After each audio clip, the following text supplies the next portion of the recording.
Kalau saya jujur belok nikung turun tajam, jauh banget. Mohon maaf nih ibu-ibu dan bapak-bapak sekalian, justru saya ingin membuktikan kalau misalkan kerja di konservasi itu nggak harus selalu ke lapangan. Hi. Who start? So welcome back to Oyucast, Orangutan Podcast.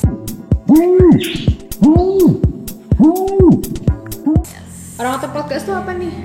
Orangutan Podcast. Sesi podcast. Jadi kita bakal orangutan. Yes, ngobrolin seputar orangutan dan apa aja yang kita kerjakan di sini. Jadi, By the way, we're welcome back after long time ya. Long time. Terakhir No- kali kita ada Ocast, no great. no idea when, but so happy to be back finally.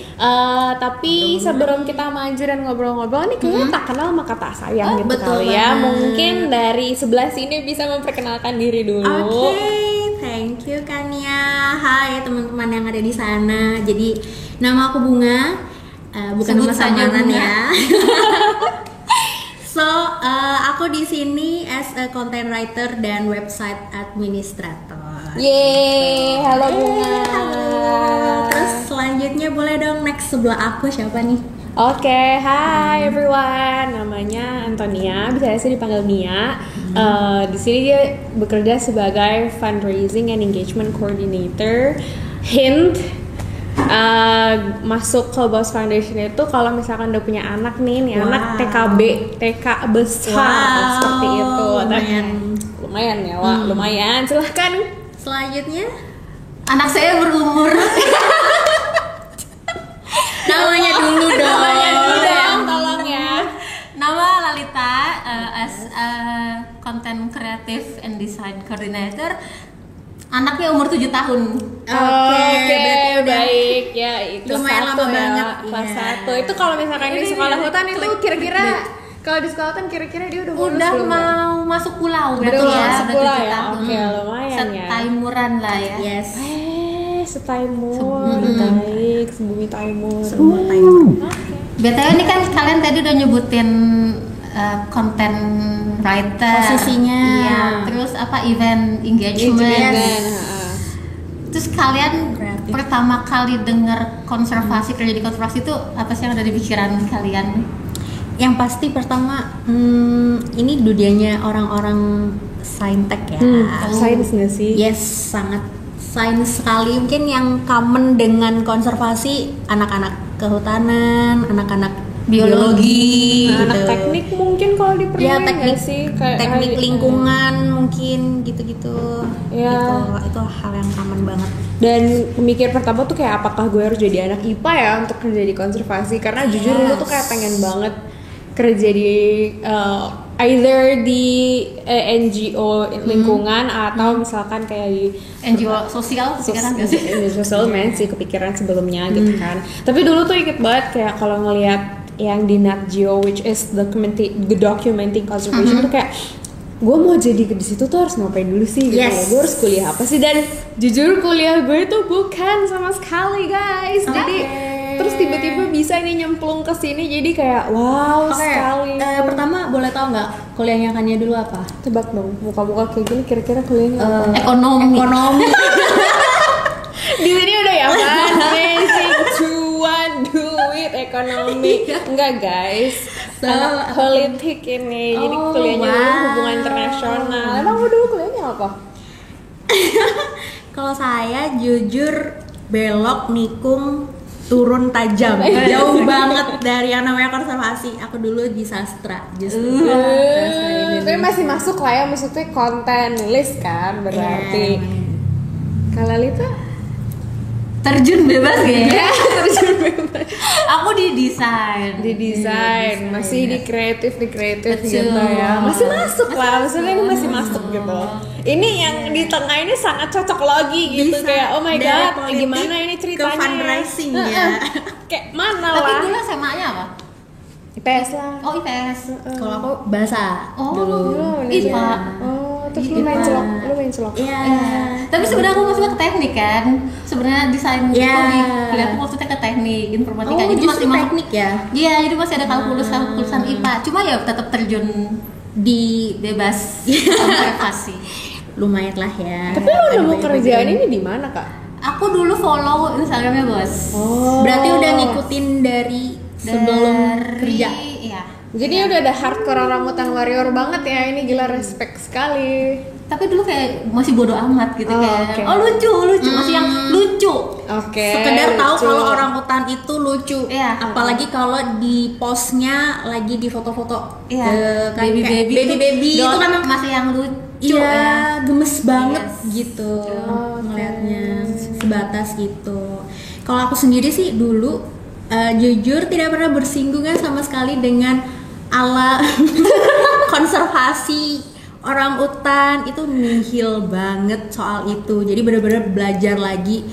Mungkin lebih ke belajar biologi dasar kali ya. Ini tuh benar-benar nanya lagi, sampai aku tuh nanya ke adik aku juga kayak apa sih bedanya reptil dan herpet gitu. Okay. Oh my god, ternyata beda banget gitu. Kok kalau misalkan dulu pernah mikir nggak sih kayak bedanya orangutan sama monyet gitu? Yes. Itu kan basic banget ya. Itu masuk basic di banget. pertanyaan interview aku di Bos. Oh. Tentang Aku dulu nggak ditanyain gitu sih, Sama tapi ya jujur aku beneran baru tahu bedanya kera dan monyet itu justru karena ya baca-baca lagi di sini. Oh ternyata kera itu yang tidak memiliki ekor ya. Kalau yang monyet itu yang punya ekor. Kita kera. Jadi kayak kita dari tadi udah ngobrolin kayak tentang kita nggak punya background yang cocok, or like bukan cocok sih, lebih tepatnya kayak nggak spesifik ya, nggak linear, nggak berbanding lurus, berbandingnya nggak terbalik juga sih sama pekerjaan. Tapi to a certain degree kita semua ini di tempat atau di posisi yang lumayan lah ya, sesuai. Secara posisi. Tapi kan untuk berada di posisi ini kan pasti belajar dulu ya nggak sih? Betul. Ini kayak kalau itu kan namanya ada di tes buat ditanya. Tahu nggak sih bedanya apa gimana gitu. Nah, selama kalian ada nih belajar untuk menjembatani nih dari ilmu sosial yang kita pelajari, terus tiba-tiba kita harus tahu tentang apa sih bedanya si orang kera sama monyet. Gimana cara kita bisa mengidentifikasi si orangutan ini apa gimana gitu.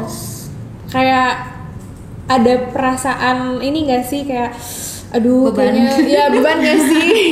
Kalau kamu Dulu sih waktu pertama banget itu kayak lebih ke apa ya, mikir ini sebenarnya nih kalau misalkan ngerjain konservasi gini tuh kayak gue seberapa banyak sih harus ke lapangan di posisi yang sekarang ini loh. Jadi kayak waktu pertama orang-orang tuh, karena kalau misalkan gue cerita gitu kayak oh ya sekarang gue kerja di NGO lingkungan, oh iya seberapa sering sih lo ke lapangan, tuh kayak dalam hati mohon maaf nih ibu-ibu dan bapak-bapak sekalian, justru saya ingin membuktikan kalau misalkan kerja di konservasi itu nggak harus selalu ke lapangan. Lu bisa kok dari kota, bisa nih dari office yang ada di Bogor ini bisa tetap berkontribusi ke konservasi alam. Kemudian ternyata bisa kan, gue jadi kayak posisinya itu lebih ke engage ke masyarakat, terutama yang bukan di wilayah kerjanya bos, tapi emang mereka harus tahu gitu, harus aware mengenai si kegiatan konservasi ini dan bagaimana caranya si orang-orang ini bisa membantu kegiatan yang ada di Bos Foundation. Nah itu PR-nya sih lumayan ya, lebih banyak soft skill dan product knowledge, quote unquote product knowledge-nya itu kayak harus kenceng gitu loh, kayak gue harus paham kenapa sih orangutan itu perlu diselamatkan? Emang orangutan tuh apa sih? Kenapa spesial? Terus kenapa kalau dia punah gitu ya? Istilahnya kayak di posisinya Kania nih, Kania jadi perpanjangan tangan untuk kasih edukasi lebih ke teman-teman yang awam banget soal konservasi, bahwa dunia konservasi itu seperti ini dan bahwa apa ya, aware-nya kita tentang hewan liar, terutama orangutan liar itu baiknya hidupnya seperti apa, terus kebiasaannya seperti apa, kayak gitu ya. Oke. Dan beda banget nggak sih antara kerjaannya kita kan, kalau gue kan lebih banyak sosial ya, maksudnya ketemu orang, ngobrol. Iya, benar. Dan lu kan harus banyak nulis. Nah, caranya untuk bisa menyampaikan pesan itu, apa yang ada di otak lu ketika lu ngomong sama nulis kan beda. Dan lu ada nggak sih merasakan perbedaan itu kalau nulis untuk sains atau penting lagi? Ya jujur banyak sih, karena aku emang dulu suka nulis itu base-nya hanya sebatas apa ya, kita taunya 5W1H gitu. Kalau misalkan kita nulis tentang gampangnya berita gitu, kita ngeberitain tentang suatu kejadian atau suatu peristiwa gitu. Tapi di sini lebih kayak ke gimana caranya ketika orang baca apa namanya konten-konten kita, terutama yang ada di website itu tuh orang-orang lebih apa ya, tahu, lebih dapat insight baru lagi tentang oh ya, bahwa orangutan itu kayak salah satu contohnya gini. Aku dulu beneran gak tahu kalau misalkan orangutan itu apa ya, kayak anak orangutan itu bisa punya kemiripan dengan manusia gitu. Ternyata pas aku belajar lagi, aku baca lagi gitu, dan pasti harus baca dari source yang terpercaya gitu kan, yang valid gitu, dan banyak banget ya kan? itu benar-benar oh ternyata kita punya kemiripan loh dengan orangutan, dan anak-anak orangutan itu juga punya kurang lebih ya sifat punya yang sama, kemiripan yang sama dengan anak-anak manusia gitu. Kayak cuman kalau lapar gimana nih Kak? Ada juga, ada yang nangis, ada yang tantrum, iya ada yang tantrum gitu. Tapi ya itu hal yang sedikit banyak sisi menyenangkannya gitulah ya. Tapi di balik itu juga belajar banyak lagi, belajar lebih tahu banyak lagi gitu tentang si orangutan ini dan kebiasaannya mereka gitu. Itu sih. Terus kalau Kalalita sendiri nih, kayaknya Kalalita lebih sering ke lapangan gak sih kalau dari dibanding kita berdua gitu? Iya. Karena awalnya kan dulu aku ini kan tantangan terbesar itu adalah sama nulis cerita juga, sebelum cerita adopsi. Jadi itu menyampaikan semi science kali ya. Jadi kayak nggak yang cuma hiburan aja buat si pengadopsi itu, tapi juga ada apa nih yang harus mereka ketahui tentang si orangutan itu jadi ada ilmunya juga yang dia dapat.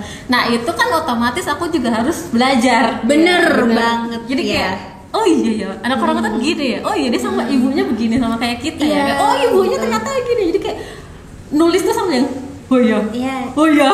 Amazed sendiri gitu nggak sih? Gitu. Kayak wah, kita sebelum kita menyampaikan ke orang lain kita amazed dulu. Iya, amazed dulu, dan kita pastinya harus memastikan bahwa kita juga paham apa yang kita sampaikan gitu. Itu poin penting banget sih, karena kayak mungkin kayak di Kania juga kadang kan masuk ke event-event ya, ada orangutan goes to school itu, dan Kania juga banyak komunikasiin ke orang-orang tentang orangutan itu kayak gimana gitu. Itu juga pasti banyak banget belajar tentang ya itu tadi orangutan pasti. gitu. Jadi secara tidak langsung kita telling other people about the orangutan while we study about it. Iya, betul banget. Itu posisinya agak wow sekali loh, karena kayak ketika lu denger dari orang lapangan nih, ketika diceritain, ketika baca tuh kan kayak ilmiah banget, banyak banget istilah-istilah yang kita nggak tahu, kayak contoh releasable, unreleasable itu apaan sih? Nest to nest. Oh my god. PRM, singkatan-singkatan lucu itu nggak ada kalau misalkan. Aku kuliah nggak belajar itu sama sekali. Gue taunya ASEAN, EU, KTT gitu-gitu kan. Sekarang tiba-tiba gue harus kayak oke, nest to nest itu apa, PRM itu apa, nest to nest, sound to nest. Ya, itu aku sempat mikir ini kayaknya aku belajar majas nggak ada istilah ini deh gitu. Nest to nest, release to nest, patrol, ekspedisi, banyak banget sumpah. Ya tuh pasti banyak hal baru yang kita dapat, tapi juga di kita juga harus how to communicate ke orang-orangnya tentang ya kita menganggap kayak orang lain mungkin awalnya sama kayak kita nol gitu ya. Bener. Dan gimana caranya itu mengolah informasi yang kita punya itu untuk bite size yang kayak gampang dicerna oleh masyarakat gitu loh. Dan juga kan untuk anak-anak, karena ada beberapa anak-anak yang kayak gimana caranya lu mengajarkan kenapa kamu harus mencintai dan menyayangi orangutan ke anak TK. Itu PR banget, kayak kalau kita sendiri nggak ngerti dan anak TK itu nggak ngerti, itu kan berarti kayak merefleksikan setidakketahuannya kamu terhadap pekerjaanmu. Betul. Tapi kalian ngerasa nggak sih kalau setiap hari kerja di sini nulis cerita atau ditanya orang itu selalu ada hal yang baru yang baru kalian ketahui gitu? Yes, you never stop learning. Yes, you really never stop learning. Setuju banget. Terus kalau Halal sendiri awalnya gimana tuh? Jadi tuh awal dulu emang kuliah desain kan. Terus aku juga punya sifat atau kecenderungan untuk yang nggak maunya begini nih. Desain tuh harus yang wah gitu, yang cetar gitu. Tapi begitu aku masuk ke dunia kerja ternyata udah nggak bisa tuh begitu tuh idealis untuk bebas gitu.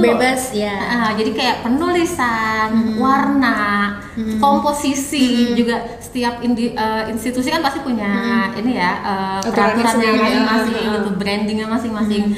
Nah di situ aku baru belajar kayak aku harus sedikit menekan keinginanku untuk bebas berkarya. Saya tetap bisa berkarya luas gitu, cuma tetap harus mematuhi peraturan-peraturan itu. Bahkan pernah beberapa kali menurut aku itu nggak terlalu penting sih, tapi nggak yang terlalu nggak terlalu masalah lah ini gitu, kecil kok gitu. Itu adalah garis miring di nama ilmiah. Ada kan ya typografi itu tadi ya, begitu masuklah ke proofreading final gitu kayak ini salah ya, ini gue udah copy paste loh. Mana yang salah? Ternyata nama ilmiah. Jadi itu ternyata penting. Detail-detail itu perlu diperhatikan gitu. Selain warna, selain komposisi yang bisa enak dilihat orang. Bener banget. Nah dari desain itu kan otomatis aku nggak yang langsung judulnya ini, kopinya ini gitu. Tapi aku harus baca juga kan. Betul. Nah dari situlah proses belajar itu juga aku alami selama di sini.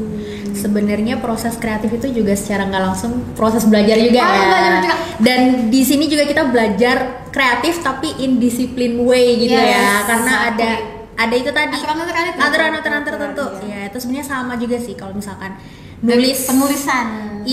Itu juga kita punya istilahnya kebebasan untuk nulis gitu secara kreatif. Tapi ini kan once again tujuannya adalah untuk mengomunikasikan ke orang-orang bahwa itu tadi yang kita komunikasikan itu adalah hal yang tidak sekadar menyenangkan gitu, tapi juga memberikan insight baru gitu. Jadi tetap si kreatif bisa jalan, tapi tetap dengan batasan-batasan aturan-aturan yang memang sebelumnya sudah ditetapkan di sini gitu itu tadi. Tapi dari background kita masing-masing gitu kita jadi kayak menilai kayak kalau hanya aku jadi orang yang melihat tulisan ini kalau aku jadi orang yang melihat desain ini apakah aku ngerti apakah aku paham. Betul.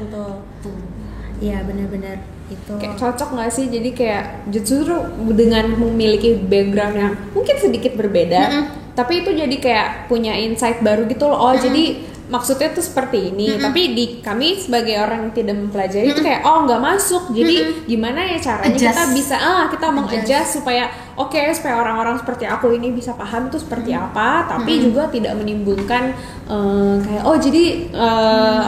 ternyata ini kayak gini ya, tapi sebenarnya enggak. Jadi kayak banyak hal-hal yang harus kita benar-benar perhatikan dan harus benar-benar kayak gimana caranya itu sebenar-benarnya, tetapi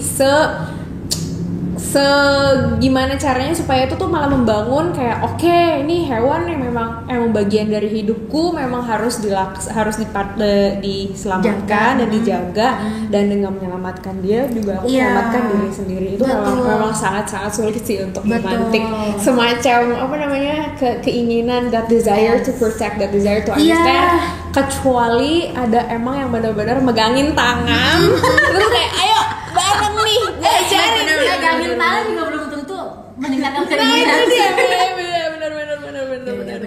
Tapi tadi callback lagi ke yang katanya Kania gitu. Jujur setelah masuk, apalagi aku gak pernah bersinggungan sama sekali dengan orang hutan ya sebelumnya. Kayak ya sama kayak Kak Lalita juga. Awalnya lihat orang hutan tuh kayak lucu banget gitu, kayak kalau bisa pelihara pengen pelihara gitu. Tapi ternyata itu no. It's a big no. Justru kita dengan cara kita mencintai orang hutan yang benar itu adalah membiarkan mereka hidup bebas di alam liar. Seluas-luas apapun kandang mereka, tetap fungsi ekologisnya nggak ada. Iya, benar banget. Mereka kan istilahnya sebagai petani hutan ya. Petani hutan gitu. Jadi hutan tuh bukan kandang. Bukan kandang. bukan kebun gitu. Benar-benar hutan gitu. Karena dengan ya kita menjaga keberadaan mereka secara nggak langsung, kita juga menjaga siklus ekosistem. Ya, ekosistem yang berjalan gitu secara alami. Coba ya. Diawali dengan mau lokernya Kak. Ya ampun, iya pengen banget. Kayak banyak banget yang tertarik untuk kerja di tapi ini nggak ada yang salah dan nggak ada yang benar. Jadi akhirnya kayak ya udah, emang semua orang bisa masuk ke dunia konservasi karena kita membutuhkan banyak banget lini, banyak banget.